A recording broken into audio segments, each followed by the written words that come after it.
આ વિવાદ તો સમગ્ર પંથકમાં ચકચાર છે. થળી મઠનો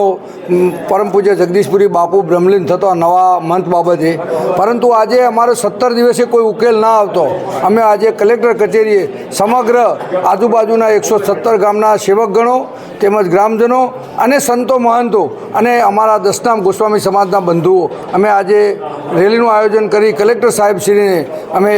અમારો ન્યાય લેવા માટે નવા મહંત જે સર્વસંમતિથી નિયુક્ત કર્યા છે તેમને ગાદીએ બેસાડવા અને અમારી ગૌશાળાનું સંચાલન તેમજ અન્ય ધાર્મિક પ્રવૃત્તિઓ કરવા માટે અમારે ત્યાં ન્યાય મળે એ માટે આજે અમે રેલી સ્વરૂપે અમે કલેક્ટર સાહેબના જોડે આવેલા છીએ. રજૂઆત કરી છે, ન્યાય નહીં મળે તો આગામી શું પગલાં રહેશે? જો અમે રજૂઆત કરી છે, અમને આશા છે કે કલેક્ટર તો આ જિલ્લાના સમાહર્તા કહેવાય, એ અમને શાંતિથી સાંભળ્યા છે અને અમને કીધું છે કે અમને 2-4 કલાક 6 કલાકનો ટાઈમ આપો, અમે બધાને બોલાવીને કરીશું. અને છતાંય જો નહીં થાય તો અમે બધા અનશન ઉપર ઉતરવાના છીએ અને અહીંયા અમારું આંદોલન ચાલુ રહેશે જ્યાં સુધી આ ન્યાય નહીં મળે ત્યાં સુધી અમે અહીંયા જ રહેવાના છીએ.